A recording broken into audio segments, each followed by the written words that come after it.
in the silver cradle of a winter moon, a single forbidden verse etched itself into the frost, promising chains broken by the light of the unseen. The wind howled through the jagged peaks of the Iron Fang Mountains like a lament from the goddess herself, carrying flakes of snow that stung like accusations against Ilara's skin. She stumbled forward, her bare feet numb in the deepening drifts, the coarse ropes binding her wrists, chafing raw against the cold. The pack's rejection had been swift, a ritual as old as the blood oaths that bound their kind. Her mate, the beta warrior she'd dared to love, had scented weakness in her, a fragility that no Omega should bear. Unfit, he'd snarled under the full moon's gaze, his eyes gleaming with the pack's collective disdain. They had stripped her of her furs, her name, and cast her out from the hearth-warmed dens of Silver Howl Village, banishing her to the wilds where only the Forsaken survived. Ilara's breath came in ragged clouds, each exhale a fragile defiance against the encroaching night. The air tasted of pine and iron, the metallic tang of blood from the shallow cuts where the elder's claws had marked her as exile. No ceremony for her, no final howl to the stars, just the shove into the blizzard, the echo of laughter fading behind her. She was nothing now, a shadow among the wolves that prowled these heights, their distant youths a mocking chorus to her solitude. Her body ached with the Omega's curse, the heat that had once drawn her mate, now a hollow fire in her veins, unquenched and unrelenting. Why had the goddess marked her so? To bloom in tenderness, only to wither in the frost? The path downward was treacherous, a serpentine trail carved by avalanches and forgotten hunts, leading to the shadowed valleys where human remnants clung to life amid the ruins of old wars. Ilara had heard tales in the pack's fireside whispers, the slave pits of Frost Harbor where alphas from fractured kingdoms gathered the weak to fuel their endless feuds. She pressed on, driven by the primal instinct to endure, her dark hair matted with ice, eyes the color of storm clouds, scanning the white expanse for any sign of shelter. The moon hung low, a bloated orb casting ethereal light over the snow, turning the world into a canvas of ghostly whites and shadowed blues. It watched her, impassive, as if the celestial mother knew the weight of her unspoken grief. Hours blurred into a haze of pain, the cold seeping into her bones like a lover's betrayal. She collapsed against a boulder, its surface etched with runes long faded, and curled into herself, the ropes a cruel embrace. Memories clawed at her mind, the warmth of the pack's great hall, the scent of roasting venison and fur, the way her mate's touch had once ignited stars within her. But he had chosen strength over her, ambition over the bond that fate had woven. "You are no queen for my throne," he'd said, his voice a blade. Rejection was the Omega's shadow, ever present, but this exile carved it into her flesh, a cicatrice antigua that pulsed with every heartbeat. As dawn's pale fingers brushed the horizon, Ilara rose, driven by thirst and the faint rumble of her stomach. The trail descended into a ravine where the wind's wail softened to a murmur, revealing the first signs of civilization, or what passed for it in these forsaken lands. Smoke curled from hidden chimneys, and the distant clang of chains echoed like a dirge.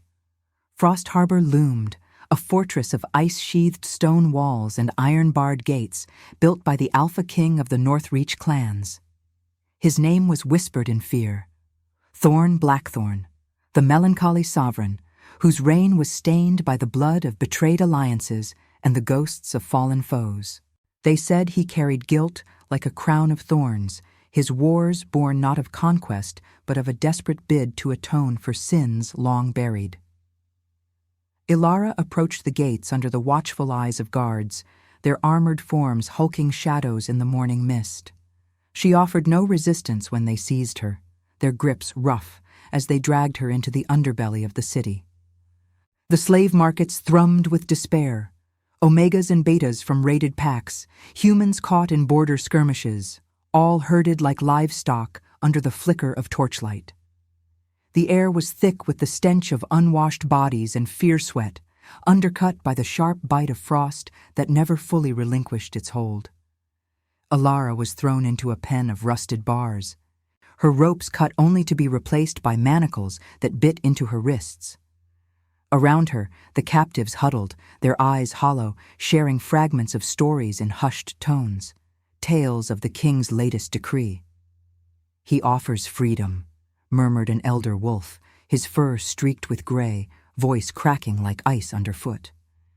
"To any slave who can read the prophecy inscribed on the lunar medallion. It's said to foretell the end of the wars, the coming of a true redeemer. But none have succeeded. The words shift like moonlight on water, visible only to the pure of heart, or so the scribes claim." Alara lifted her head, the mention stirring something deep within her, a flicker amid the numbness. The lunar medallion, a relic of the goddess, passed down through the Alpha Kings, its surface engraved with verses that promised salvation or doom. She'd seen its likeness in the pack's sacred texts, felt its pull in dreams where the moon spoke in riddles. But she was no scholar, no seer, just a rejected Omega, her spirit frayed by loss. Yet as the guards herded them toward the great hall for the ritual unveiling, a strange warmth bloomed in her chest, defying the cold that clawed at her skin. The hall was a cavern of echoing stone, lit by torches that danced shadows across banners of gray steel and crimson blood. King Thorn sat upon a throne of ancient oak and iron, his form imposing yet weary, broad shoulders draped in a cloak edged with frost. His eyes, a piercing gold flecked with sorrow, scanned the line of slaves with the detachment of one who had seen too many dawns stained red. Scars marred his jaw, a map of battles fought and regrets earned, and around his neck hung the medallion, its silver chain glinting like a promise unfulfilled. The air hummed with tension, the scent of pine resin from the fires mingling with the metallic tang of anticipation. One by one, the slaves approached, their attempts met with jeers or silence. A burly beta stammered over faded symbols. A human scholar faltered on the twisting script. Alara's turn came like a breath held too long. She stepped forward, chains rattling softly against the flagstones, the king's gaze locking onto hers for the first time. In that moment, under the vaulted ceiling where moonlight filtered through cracks like divine tears, she felt the medallion's pull, a whisper against her soul, ancient words uncoiling in her mind like vines breaking through snow. Her lips parted, and the prophecy flowed, clear as a mountain stream. From the rejected bloom shall rise the Pathfinder's light, mending the king's fractured throne with threads of mercy and might. The hall fell silent, the weight of revelation hanging heavy as the first snow of winter. Thorn's eyes widened, guilt and wonder warring in their depths as the medallion warmed against his chest, its light pulsing in time with her heartbeat. Freedom was hers, but in that gaze, Alara sensed the chains of destiny tightening anew. The king's hand rose, a subtle command that silenced the murmurs rippling through the hall like wind through brittle leaves. Alara stood frozen, the echo of her own voice still trembling in the air, the prophecy's words lingering on her tongue like the aftertaste of forbidden wine. The lunar medallion at Thorn's throat caught the torchlight, its silver surface now aglow with an inner pulse, as if the relic itself had awakened to her touch. Freedom, they had promised, yet as his golden eyes held hers, unblinking and shadowed by unspoken burdens, she felt not liberation, but the weight of eyes that saw too much, knew too deeply. "Release her," Thorn commanded, his voice a low rumble, resonant as thunder trapped in the mountains. The guards hesitated, their chains clinking in the heavy silence, but they obeyed, the iron falling from her wrists with a final biting cold. Alara rubbed the raw skin, the sudden absence of restraint, a phantom ache, her body still braced for the shove into exile. The crowd parted as she was led not to the gates, but to a side chamber off the hall, its doors of carved oak groaning open to reveal a fire-lit antechamber. The king followed, his cloak whispering against the stone, the medallion swaying like a pendulum, marking the inexorable swing of fate. Inside, the air was warmer, thick with the scent of smoldering pine and aged leather, a stark contrast to the frost that clung to her like a second skin. Tapestries of ancient battles hung heavy on the walls, wolves tearing at armored foes under crimson moons, threads of silver depicting prophecies fulfilled and broken. Thorn dismissed the attendants with a nod, the door sealing them in solitude. He turned to her then, his presence filling the space, broad and unyielding, yet his posture carried the slump of one who bore invisible chains heavier than any forge could craft. "You read it," he said, not as accusation, but as a quiet marvel, his gaze tracing the lines of her face as if mapping a forgotten constellation.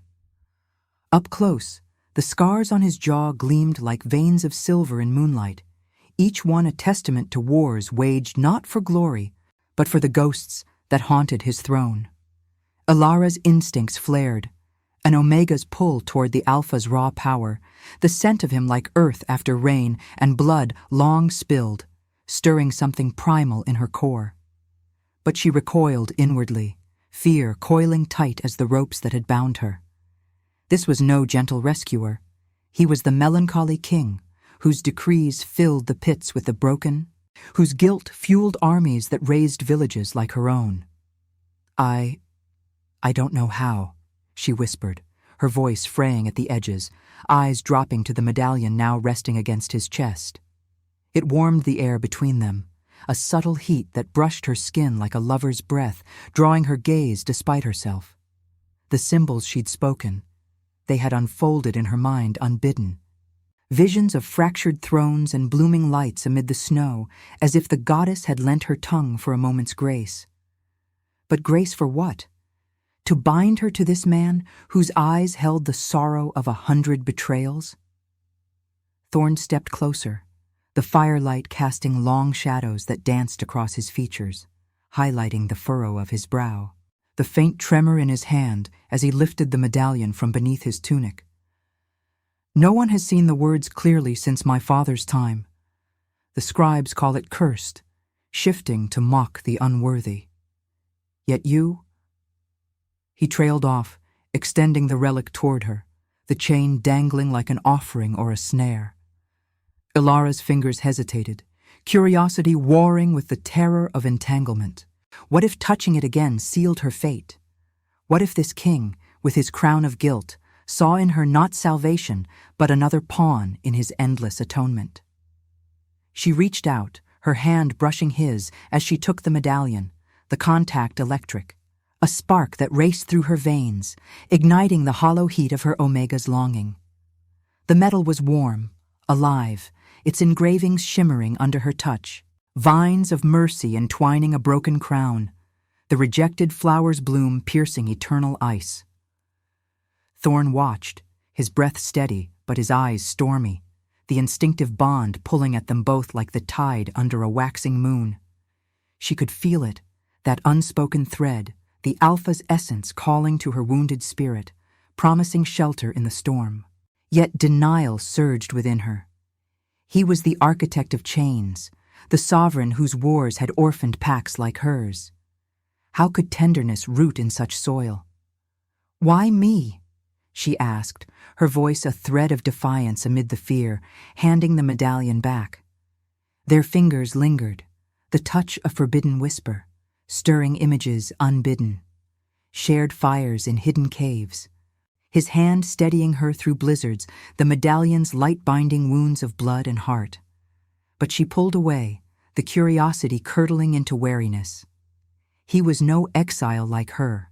He was the storm itself, ferido by choices that echoed in his melancholic gaze, amaldiçoado by the betrayals of allies turned rivals, fleeing nothing but the shadows of his own throne room. Thorn's jaw tightened, guilt etching deeper lines around his mouth. The prophecy speaks of a pathfinder, one who mends what is fractured. My reign. It bleeds from wounds I cannot heal alone. Betrayals in the Northreach clans, rivals who whisper of my father's sins, now mine. I offered freedom to find truth, not to ensnare. His words carried the weight of confession, ethical restraint holding back the alpha's urge to claim, to protect. Yet in his eyes, she saw the curiosity mirror her own, the instinctive draw, denied by the chasm of their worlds. He was broken, marked by duty's cruel blade, and she, the rejected Omega, felt the pull to heal, even as fear bade her flee. Outside, a distant howl pierced the night, the wind rattling the chamber's shutters like bones in the cold. Alara's heart pounded, the medallion's warmth fading from her palm, leaving only the chill of uncertainty. Connection bloomed in that shared silence, fragile as frost on a flame, born of fear's sharp edge and curiosity's quiet flame. But acceptance? That lay shrouded in the coming storm, where destiny's threads might weave redemption or ruin. And now, I invite you to leave a trace of your presence in the comments. Tell us where in the world you're watching from, and the exact hour you hear this story. We wish to know how far these northern confessions travel, and at what moments of the night they find you. The chamber's fire crackled like a hesitant confession, its flames licking at the shadows that clung to the tapestries where woven wolves snarled in eternal pursuit. Alara stood apart, her back pressed to the cool stone wall, the absence of chains a deceptive freedom that left her exposed, raw as an open wound under the moon's unyielding gaze. Thorn's presence loomed, not oppressive, but inescapable. His scent, a blend of frost-kissed pine and the faint copper of old blood, wrapping around her like the wind outside, pulling at the frayed edges of her resolve.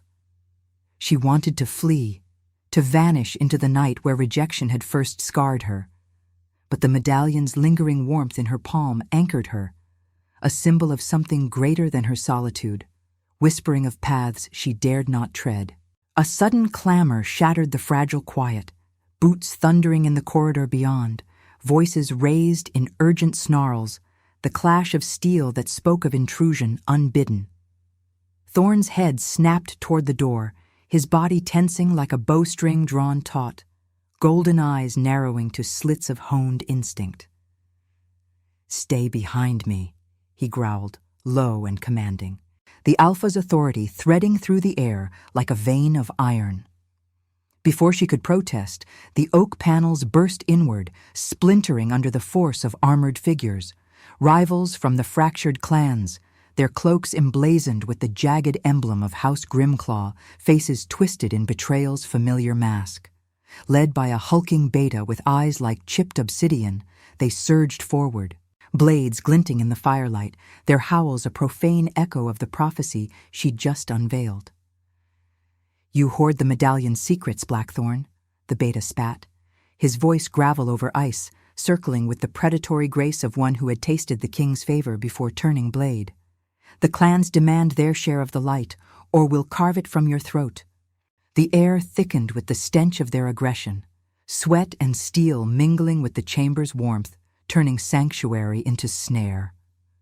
Thorn moved like shadowed lightning, intercepting the first strike with a sweep of his arm, his own dagger, forged of ancient silver, etched with lunar runes, flashing to parry the blow. The impact reverberated through the room, sparks flying as metal kissed metal, and Alara's heart slammed against her ribs, the Omega's fear surging hot and instinctive, urging her to cower or submit. But exile had forged something fiercer in her veins. She scrambled back, her bare feet slipping on the rushes scattered across the floor, eyes darting for a weapon amid the chaos. A fallen torch lay smoldering near the hearth, its wooden shaft charred but sturdy. As another intruder lunged toward her, claws extended to seize the medallion's reader as leverage, Alara snatched it up, the heat searing her palms like a brand of defiance. She swung wildly, the flames trailing a comet's arc, catching the attacker's fur cloak ablaze. He yelped, recoiling in a whirlwind of smoke and curses, giving Thorn the moment he needed to drive his blade into the beta's flank, blood blooming dark and viscous across the stone. The fight blurred into a visceral storm, Grunts and clashes, the wet tear of flesh yielding to fang and steel, the medallion bouncing against Thorn's chest like a heartbeat unbound. Ilara pressed against the wall, torch raised as shield, her breaths coming in sharp, frost-edged gasps. One assailant broke through, his grip clamping her shoulder, nails digging into skin until warmth trickled down her arm, the metallic tang of her own blood sharp in the air. Panic clawed at her throat, visions of the slave pits flashing, endless chains, the pack's scorn. But Thorn was there in an instant, his body a barrier of muscle and resolve, hurling the foe aside with a roar that shook the rafters. His hand brushed hers in the fray, steadying the torch, and in that fleeting touch, empathy flickered. Not pity, but recognition. Two broken souls shielding one another from the gale. The intruders fell, one by one, their bodies crumpling like spent shadows, the last gasping his allegiance to Grimclaw's whispers of a fractured throne. Thorn dispatched him with mercy's edge, a swift cut to silence rather than prolong agony, his face a mask of grim necessity, guilt etching deeper into the lines around his eyes. The chamber reeked of blood and singed fur. The fire's glow now dimmed by the haze, moonlight slanting through a shattered shutter to paint silver streaks across the carnage. He turned to Ilara, chest heaving, a gash across his forearm weeping red, staining the medallion's chain. "Are you hurt?" The question was raw, stripped of sovereignty, his gaze searching hers with a vulnerability that pierced her defenses. She nodded, then shook her head, the torch slipping from numb fingers to gutter on the floor. The pain in her shoulder throbbed, a mirror to the deeper ache of isolation fracturing. "Why protect me? I'm nothing to you, a voice for your relic, a fleeting prophecy." Her words trembled, born of fear's residue and the curiosity that now bloomed into something warmer, unbidden. He stepped closer, the space between them charged, his free hand hovering near her wound as if afraid to taint it with his bloodied touch. The medallion pulsed faintly, a rhythmic light syncing with their quickened breaths, drawing them into its lunar orbit. "Because in your eyes, I see the fracture I cannot mend alone," he murmured, voice laced with the melancholy of a king who had bartered mercy for thrones too many times. "The clans tear at the edges of what I built on my father's ruins, betrayals that echo my own failures. You read the truth they fear. Mercy as might. In this storm, we are allies, Ilara, bound by what hunts us both." Empathy unfurled then, tentative as a rose-piercing frost, her hand rising to press a cloth from the tapestry's edge to his gash, the contact sending a shiver through her. His skin was fever-hot under the cold seep of blood, and in that act the bond stirred. Not the instant blaze of mates, but a slow forging, rationalized as survival, yet resisted by the scars of rejection.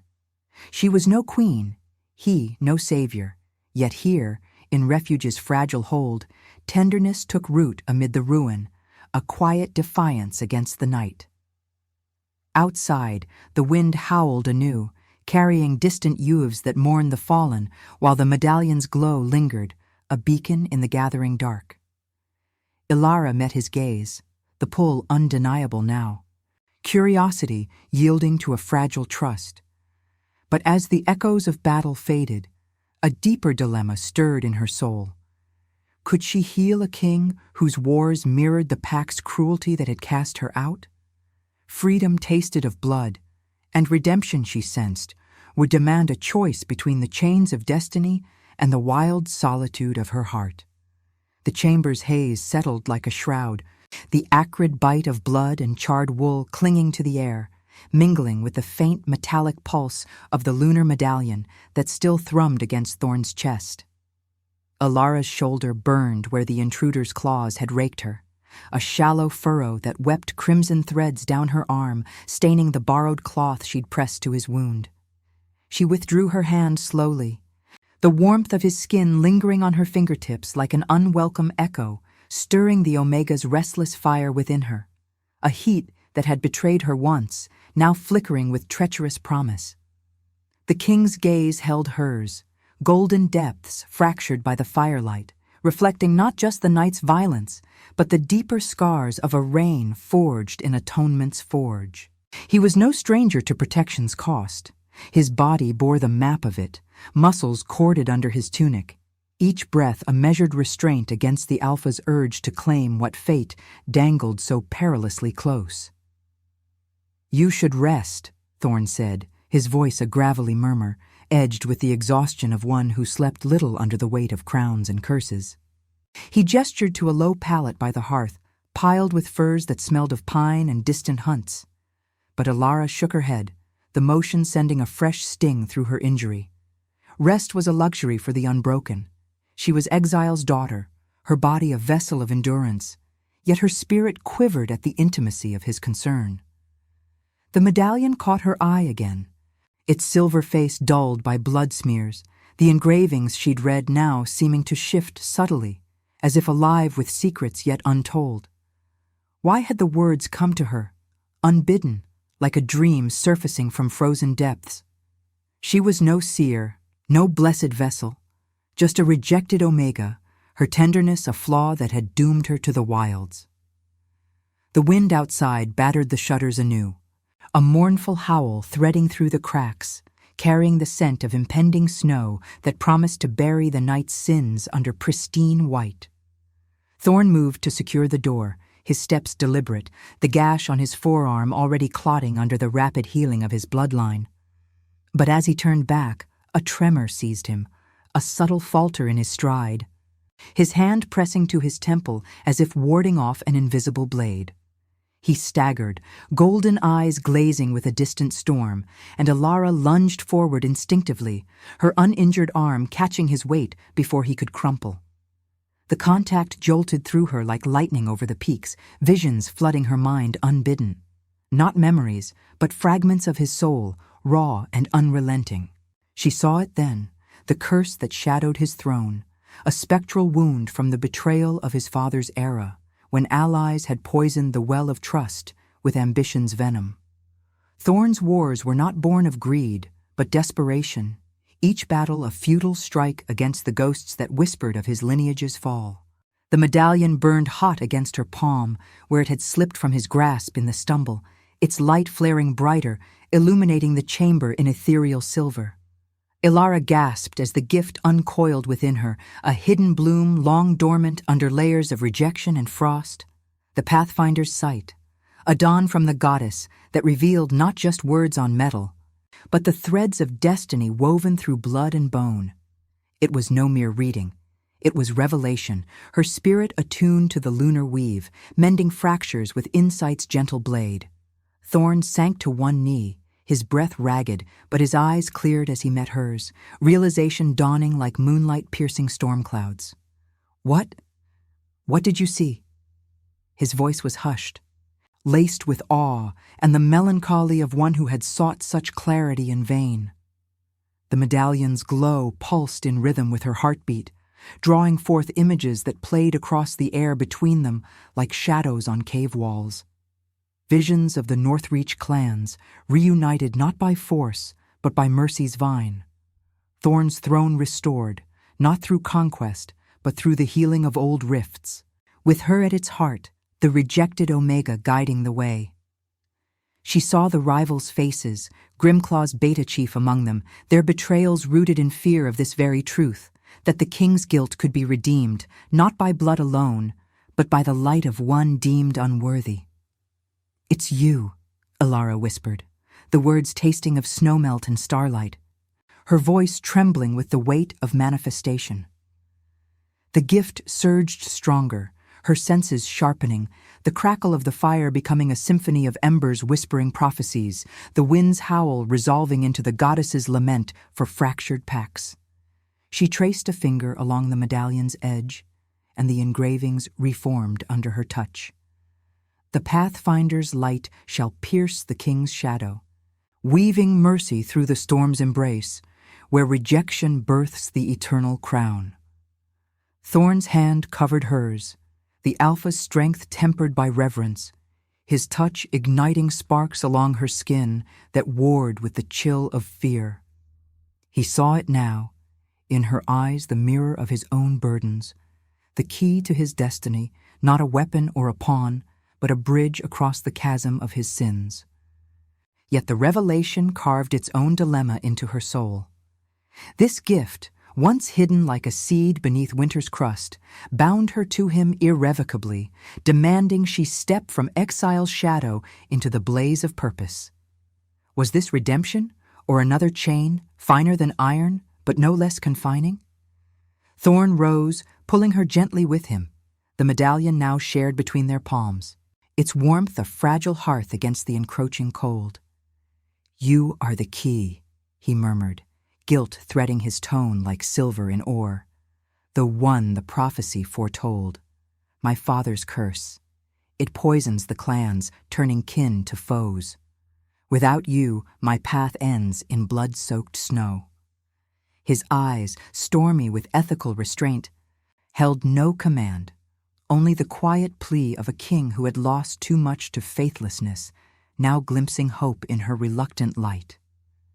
Alara pulled back slightly, the visions fading but their echo lingering, a spiritual tide that tugged at her core. The chamber felt smaller, the fire's glow casting long shadows that danced like spectral wolves, while outside, the first flakes of snow whispered against the stone, burying the blood of the fallen. Her dam occulto had awakened, manifesting in the medallion's flare, confirming her as the pathfinder, the rejected bloom destined to heal the alpha's wound. But acceptance was a choice yet unmade, resisted by the rational voice of her scars. Could she mend a throne built on the very cruelties that had exiled her? The moon watched through the shutter's gap, impassive witness to the unfolding weave, as destiny's revelation hung between them, heavy as the frost-laden air. In that suspended breath, Thorn's hand lingered near hers, the bond deepening, not in passion's rush, but in the slow thaw of shared revelation. The night deepened, eaves echoing from the distant peaks, a chorus to the spiritual awakening that promised renascimento or ruin. Subscribe if you believe mercy can crown even the fallen. The snow fell in relentless veils, cloaking the fortress of Frost Harbor in a hush that swallowed the echoes of revelation, leaving only the medallion's faint pulse as a counterpoint to Alara's racing heart. She withdrew her hand from Thorn's, the warmth of their shared touch lingering like a brand on her skin, stirring the Omega's instinctive yearning, even as her mind recoiled from its implications. The chamber felt charged, the air thick with the scent of smoldering embers and the metallic undercurrent of blood from the night's skirmish. But the true storm brewed beyond the walls, a gathering of shadows from her past and his, drawn inexorably by the medallion's awakened light.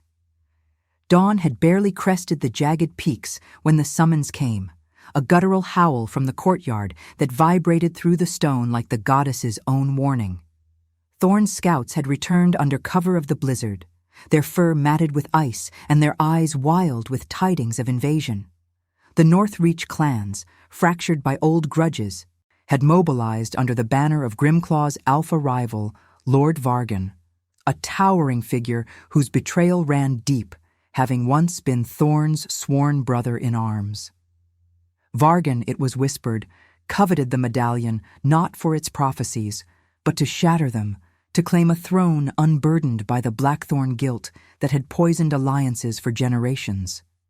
And woven into their ranks, scouts from Silverhowl village, Ilara's former pack, lured by promises of glory and the scent of her exile's shame.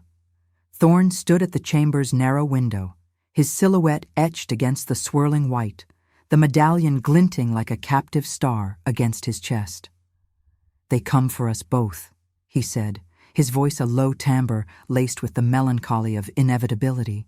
Guilt shadowed his features, not for the wars he'd waged, but for the ones he could no longer avert, the ethical king torn between duty's blade and the mercy her visions had unveiled. Alara felt it too, the pull of confrontation like chains reforming around her wrists, her hidden gift now a beacon that illuminated paths she wished remained shrouded. Freedom had been her prize for reading the prophecy, yet here it twisted into a moral snare. To stand with him was to embrace love's redemptive fire, risking the liberty of solitude.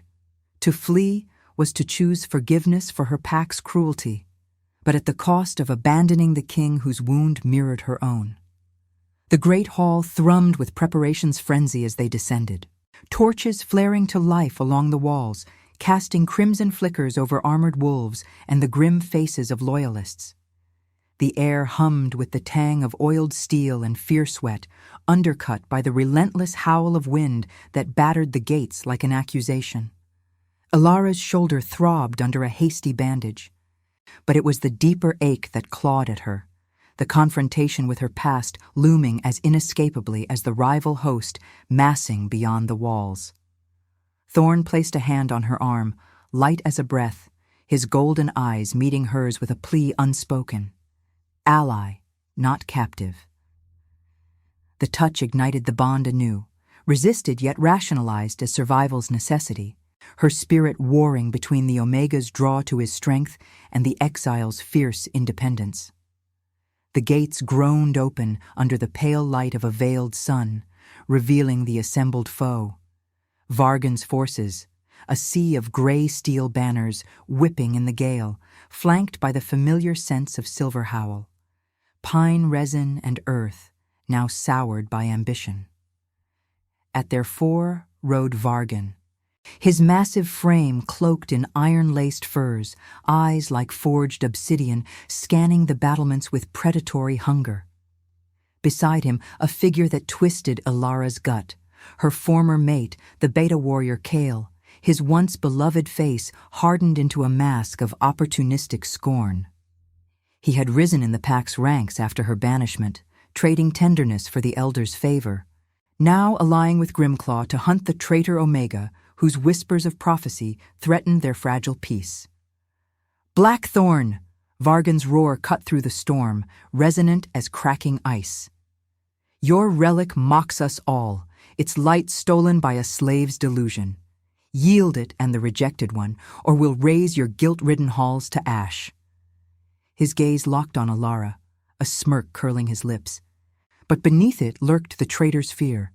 The medallion's truths exposed his own deceptions, the poisons he'd fed to Thorn's father now unraveling his claim to power. Kale stepped forward, his voice a venomous echo of old wounds. Ilara, you fled our bond like a coward, unfit even for exile's mercy. Return to the wilds, or face the pack's judgment anew. Your gift is but madness, a curse to drag this king to ruin. The words struck like claws renewed, reopening the cicatrice Antigua of rejection, her blood singing with the chill of betrayal.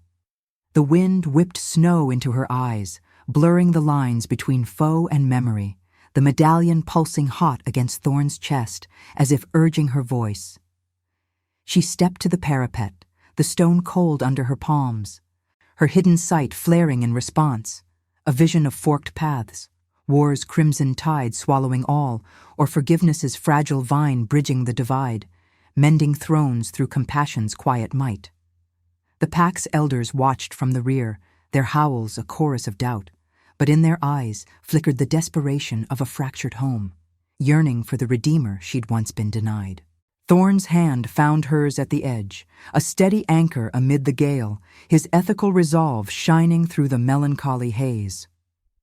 Speak your truth, he murmured, not as command, but as shared burden, the alpha yielding to the Pathfinder's light.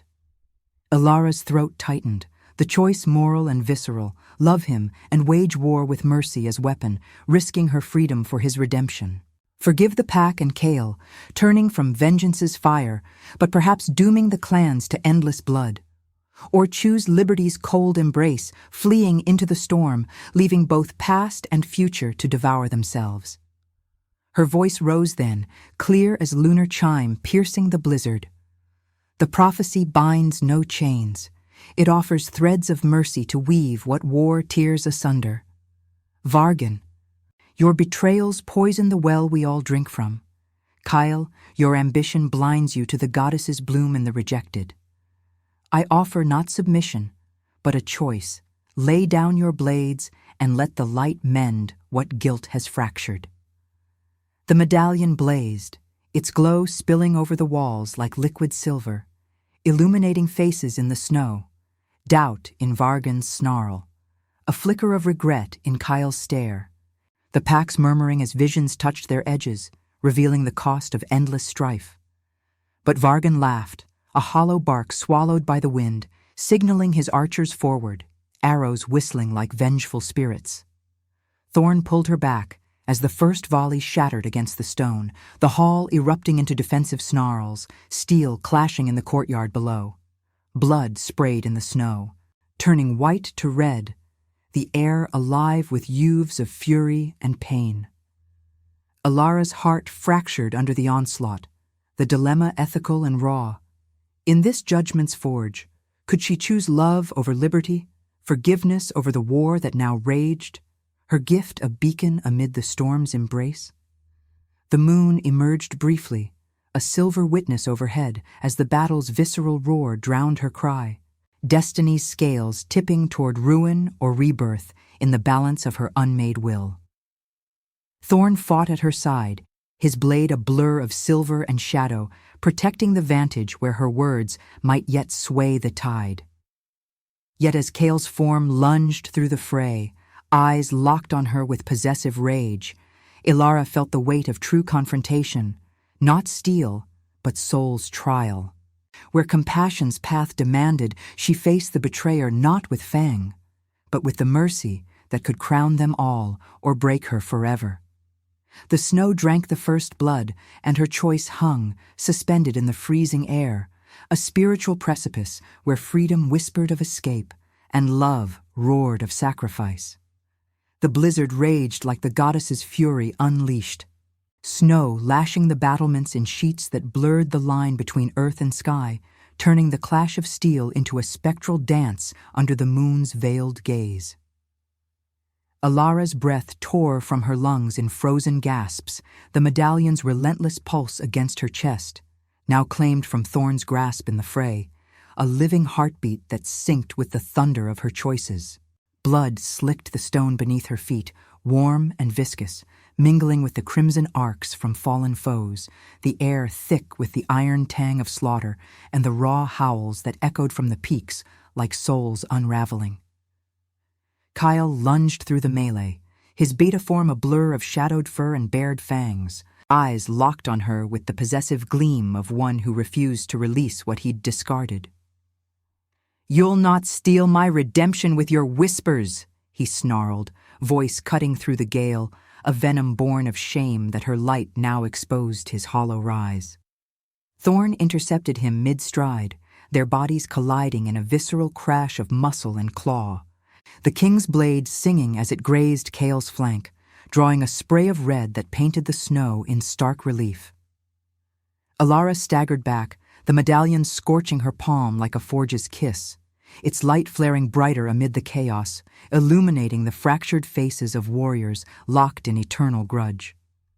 Her hidden gift surged, unbidden and fierce, visions cascading through her mind. Not just paths, but the weave of it all. The Northreach clans splintered by Vargan's poisons, her pack's elders huddled in regret's shadow, Thorn's throne crumbling under guilt's unyielding weight. She saw the Renascimento clear as lunar fire, union not in conquest, but in sacrifice's quiet bloom, where her forgiveness could heal the wounds that war perpetuated, binding love as the true crown. The moral precipice yawned before her, wind whipping her hair like threads of fate, the cold seeping into her bones as deep as exile's chill. Freedom whispered still, a siren's call to vanish into the storm, leaving these men to their bloodied thrones, her liberty untainted by their sins, the pack's betrayal a scar she'd carry alone. Yet love, that resisted flame, roared louder now, rationalized no longer as mere survival, but as destiny's demand.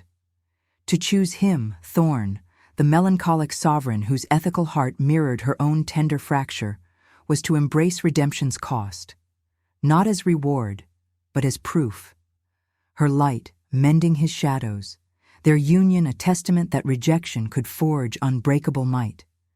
And in that, forgive even Kyle, not from weakness, but from the strength of one who had bloomed in the frost. Vargan's roar split the din from below, his massive form breaching the inner courtyard, axe cleaving through loyalists like a scythe through winter wheat, blood blooming in crimson petals across the white. "The medallion's light dies with you, Blackthorn!" he bellowed, betrayal's mask cracking to reveal the fear of a rival haunted by his own complicity in the old curse.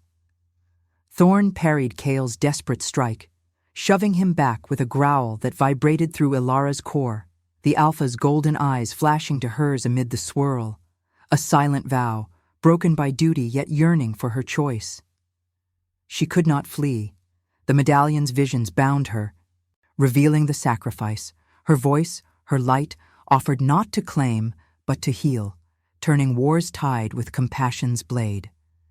Ilara stepped forward, the stone slick under her feet, the gale tearing at her like accusing claws. "Enough!" Her cry pierced the storm, amplified by the medallion's glow that erupted in a silver cascade, bathing the battlefield in ethereal radiance. Warriors faltered, blades hovering mid-swing as the light touched their souls, visions rippling outward like ripples on a frozen lake. Vargan's hand in the poisoning of Thorn's father, the guilt that had twisted his ambition into treason. Kyle's rise built on her exile, a hollow throne haunted by the Omega he'd scorned. The elders of Silver Howl gasped, their howls turning to whimpers of recognition, the pack's collective shame laid bare under the moon's impartial eye. Kale froze, his claws inches from Thorn's throat, eyes widening as the truth coiled around him like vines of ice. Ilara, what sorcery! But his words choked on regret, the beta's frame slumping as the medallion's pulse synced with the collective heartbeat, weaving mercy through the fray. Vargan halted too, axe trembling in his grip, the rival's obsidian gaze fracturing under the weight of exposed sins. Thorn rose, bloodied but unbowed, his hand extending to her across the divide, the ethical king yielding his blade to her light. In that moment, Ilara chose. Love over liberty's cold solitude, forgiveness as the forge of union.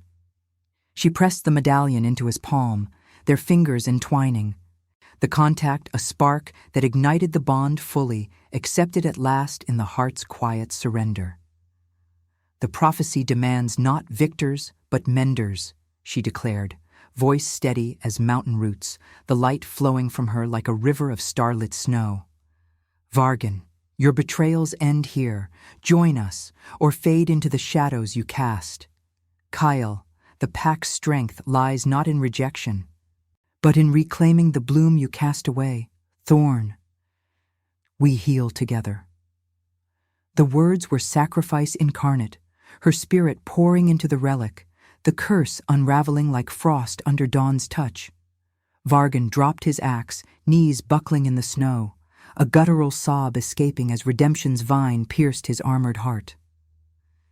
Kale turned from her, not in rage, but in bowed head, the beta warrior slinking back to the elders, whispers of atonement spreading like wildfire through the ranks. The battle dissolved into silence, blades sheathing with the soft click of chains breaking, the wind's howl softening to a sigh as the moon emerged fully, bathing the bloodied snow in silver absolution. Thorn pulled her close, his embrace a hearth against the lingering cold. The medallion now shared between them, its warmth a symbol of their union. Love as renascimento, the king's guilt eased by her light, her exile transformed into destiny's throne. They stood amid the healing clans, packs merging under the goddess's gaze, the rejected Omega and the melancholic sovereign forged anew in compassion's fire. No crowns of gold, but of mercy's quiet might, where every wound became a thread in the eternal weave. In the hush that followed, as snowflakes kissed the wounds and eaves rose in harmonious chorus, Ilara felt the spiritual tide recede, leaving peace like a blanket of untouched frost. Redemption was no easy bloom, But in his arms, under the lunar witness, she knew it true. The Pathfinder's light had mended the fracture, birthing a reign where love proved the ultimate sovereignty. If your heart beat alongside ours, like, comment, and subscribe. Because every soul that joins our moon keeps the flame of redemption alive.